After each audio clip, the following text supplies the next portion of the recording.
You've had a courtside seat for preseason, and Steve has been talking about the need to improve the defense. What are you seeing defensively that you guys need to do? All right, so I'm gonna hold on to your question. It's defensively. I've had a first row seat during the preseason. What do we need to do?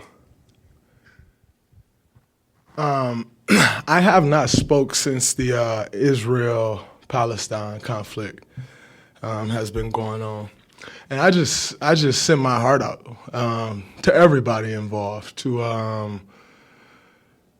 Palestinians, Israelis.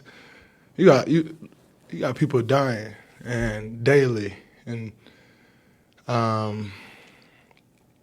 so I send my heart out to them. Everybody's fighting over the politics of it. I don't get up into politics. I'm not a politician.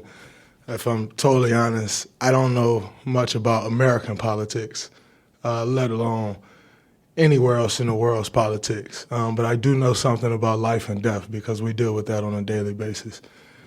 And to see innocent people losing their lives, family members got to live with that and deal with that. And so I send my heart, my prayers, my love out to them. I have a lot of Jewish friends, family, and one of my closest friends is actually Jewish, and I talk to him every day. It's like every time something's going on, like he hits me, and he's like, "Yo, look, like this is crazy," and in fear, and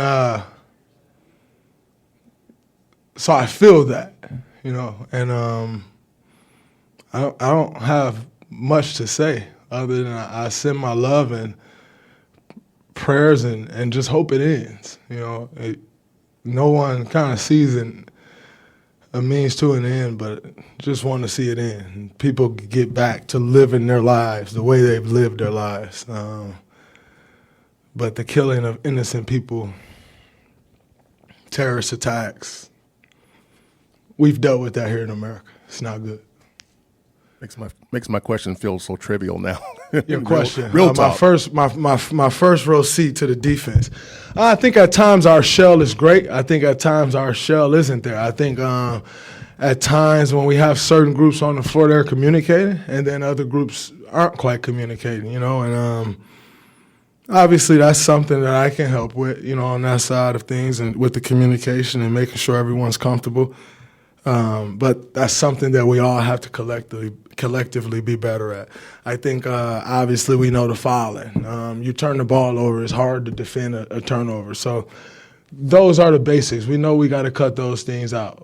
Turnovers and fouling, jump shooters and all those things, that's petty stuff that, we should be better than that, and we will be better than that. So I'm not too worried about those things. That's been a problem of ours, but I think with a little bit of focus from, it goes for everybody. So I feel like if I, as someone who handles the ball a lot, CP don't turn the ball over much. It's really Steph and I who leads the charge in the turnovers. And so I feel like if we can focus in that area and then it's a trickle-down effect. If everybody, if you're defending at the top, you're defending at the bottom, and so not that we view anyone on our team as the bottom, but you get my point.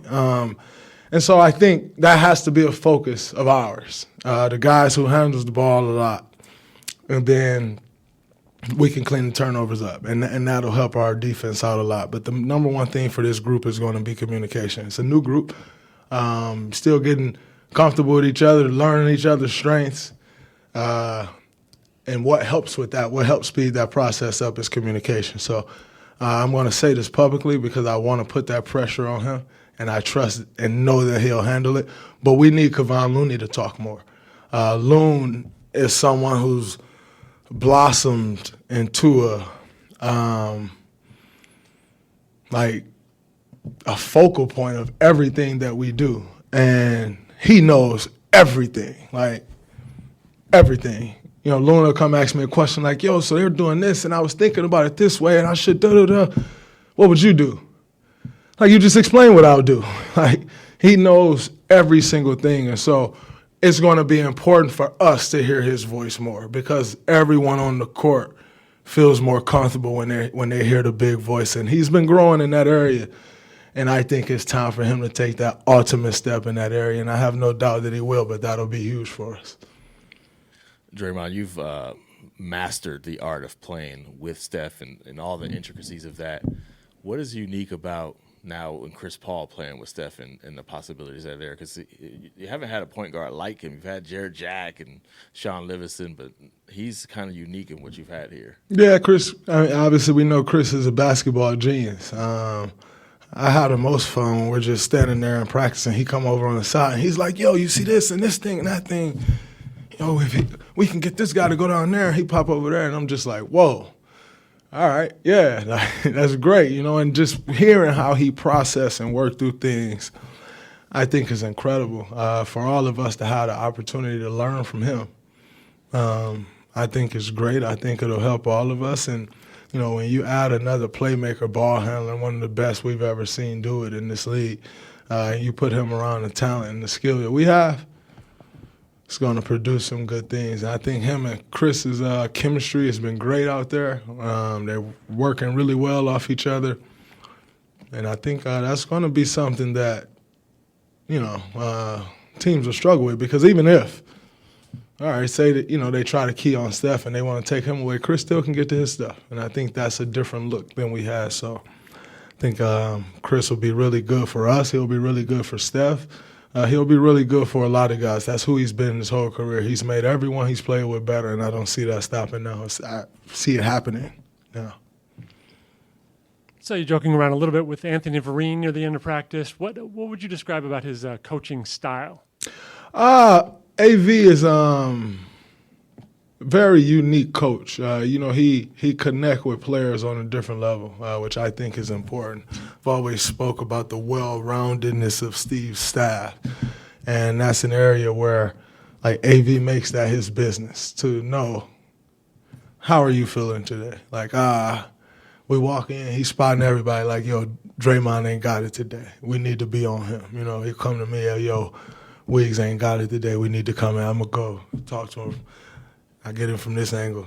You go talk to him down there. We'll get him together. He's always doing a lot of work behind the scenes, but he's built that relationship and trust with guys, and I think that's important. One thing I've been enjoying about AV also this year is, when you come into this league, there's steps, and you go through those steps, and he came in and it's strictly motivation, strictly kind of temperament of guys. It's kind of his role coming in. And then now starting to see that role blossom, and starting to see him getting more involved in the X's and O's of things, starting to use his voice even more than just what's this guy's temperament, how can we get to this guy, starting to use his voice more in all aspects of the game. And I think that's huge. For me, I've been around this league now for 12 years. You see a lot of coaches over my time, and for me, I enjoy seeing their growth just as much as you enjoy seeing the players' growth. And AV, just been watching him the last couple years, 2.5 years, somebody who wants it. He want to be great. He want to coach at the highest level and get to the highest point that he can get at this level. And so appreciate the hunger, appreciate the growth, and his presence around here is huge for us. Dre, can you take us through your perspective of Steph's shot on Wednesday against the Kings? Not necessarily from what Steph was doing, but what you saw from Chris in the moments after out there kind of pointing guys around, getting them in position. I thought it was very crazy that you did not stand up and join AV on Atomic Dog.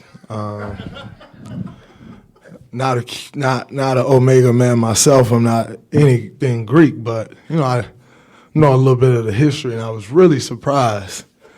I was really, really surprised that you let him get up there by himself.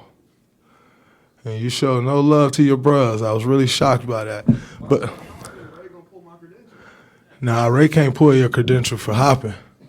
Because, he can't pull you for, you got to stand on what you stand on, champ. I thought, what I've been told, y'all stand on that. So You know, me, I'm gonna go dance with my brother. I'll figure out the consequences later. But that's just me. I think differently. I could be a little screwed up, but that's just me. Chris' attitude around here has been incredible. Him coming in, he is still Chris Paul, and we are in total support of him still being Chris Paul. And by the way, ain't nothing nobody can say about it because he is Chris Paul, and that's what he does. He gets everybody's in the position. Don't call him point guard for no reason. He's earned that name, but that's because every team you've ever seen him on, no one's going to be in the wrong spot because he's going to make sure he does everything to get everybody in the right spot. And he did on that play, getting everybody to their spots, and he left so much open space for Steph to work. And Steph did what Steph does, which is why I know y'all saw my words of encouragement before he went and made the shot.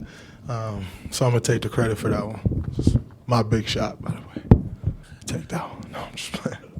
Dre, you working. Looked like you were working really hard out there. Looked like, obviously we have amateur eyes. We don't know what you feel, but it looked like you were fine. What do you think the chances are for you to be on the court on Tuesday? Me, I don't hardly trust anyone, and then once I trust you, you got my trust, and that's where I am with Rick and his staff. I 100% follow their guidance. If they say, are you tired? Yeah, I'm tired. We think you can go a little more, I'm going to go more. If they say, we think this needs to be a day off as much as the competitive juices could be flowing, and I don't mean a day off in the game. I mean, like, through my rehab process. You go through the rehab process, and, for me, every day you come in here, I'm attacking that like I'm attacking the game. Like, that's how you got to attack rehab. And so you come in, you get your competitive juices flowing, and you're ready to go. And they're like, yeah, we think you're a little overloaded. We need you to relax today, and come back stronger tomorrow, and we'll have a big day tomorrow. I follow that, So in saying that, I do feel good. I don't feel all the way 100% myself, but I'm getting there. And, to be, 3.5 weeks or so removed, I'll take it. As far as Tuesday goes, I don't know. I think, what they're saying is we'll see kind of how I come out of today, which was a big day, my biggest day yet. As far as pre-practice and practice and after practice work and lift, and, I did a ton today. So just see how the body recover now with that much, and then we'll kind of figure it out from there. But like I said, I 100% follow their guidance. They have all the data. They got the trained eyes watching me move and kind of picking out things. Oh, you're not stepping here, you're not doing that. So I trust them. And, if I'm able to play on Tuesday, I'll be ready to go. And if not, I don't think it'll be much longer after that if not. But right now we'll see. It's up in the air depending on how I come out of today and figure it out over this next day or so. K's first game for the crowd? Nah. It's game 1 of 82. As a basketball observer, what do you think of the crazy level of talent in this league, especially in the West, the teams you're going to be looking at? I think the talent in the league is at an all-time high, and West is tough. It's no tougher than it's always been. It's always been tough. Deep? It's always deep. You got to still go in. I think the beauty in it is you don't have to beat all, 14 other teams. They have to beat 3 or 4 of them to win it. So, I think, being in a conference like this, you have tough games on a regular. It prepares you for what you're going to see down the road. Helps prepare you for April, May, and June, and that's kind of how you got to approach it. But as far as the West being tougher, who cares? You guys won a championship as a 3 seed. Does seeding not matter to you guys anymore? I think it matters. You always want to try to get the best seed you can, home court advantage. But at the end of the day, everybody got to play the same 7-game series. And the way we view it, whether you got home court or not, you still need to go win one on the road. So whether you got home court advantage or you don't, the mission is still the same. So it's not something I would say we're overly worried about. Definitely not overly worried about it, as long as you get one of those 6. But in saying that, you still want to get as good a seat as you possibly can, because that, can determine your road. So. Draymond, Alex Simon from SF Gate. Obviously, there's plenty of basketball questions, but just to come out today and make a statement about Israel and Palestine, and particularly start with Palestine, why did you feel like that's an important thing for you to do when talking here today? I think it's important because I think so many people are sitting quiet on it. And a lot of people sit quiet because they don't want to get into politics of things. A lot of people sit quiet because they don't want to get themselves in some type of trouble. Whatever trouble means.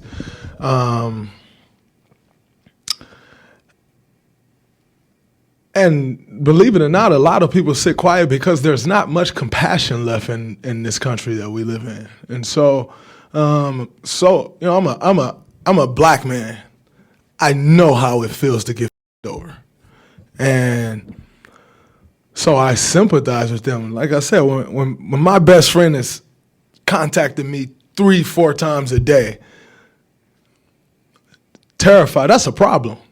But I know how that feels. Like, I grew up in Saginaw, Michigan. You don't really know if you're going to go home when you leave that day. Like, yeah, the hope is to get back home, but so many things take a turn throughout the course of a day in neighborhoods like we grew up in. So I know that feeling, that fear. I feel that.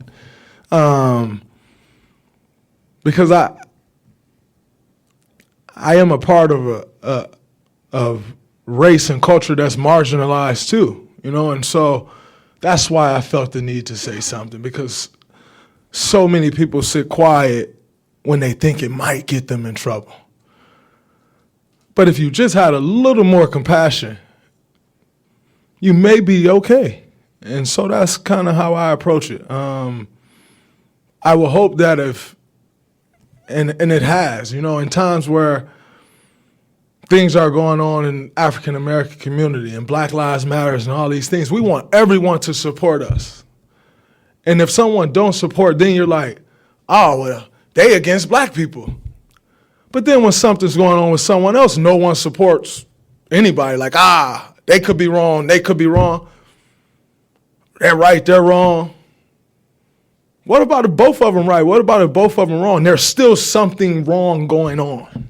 People are losing their lives. And so for me, I think it's just all about compassion. And like I said, if the shoe's on the other foot, we all want people standing with us and supporting us. Well, guess what? You got to stand and support others as well. And like I said, that don't mean getting into the politics of everything and saying, something, things on religion that goes back 150. I can't get into all that. I just don't know. But what I do know is there's people dying. I do know that there's people terrified. I do know that there's people dealing with a lot of shit. And for me, that's enough to say something.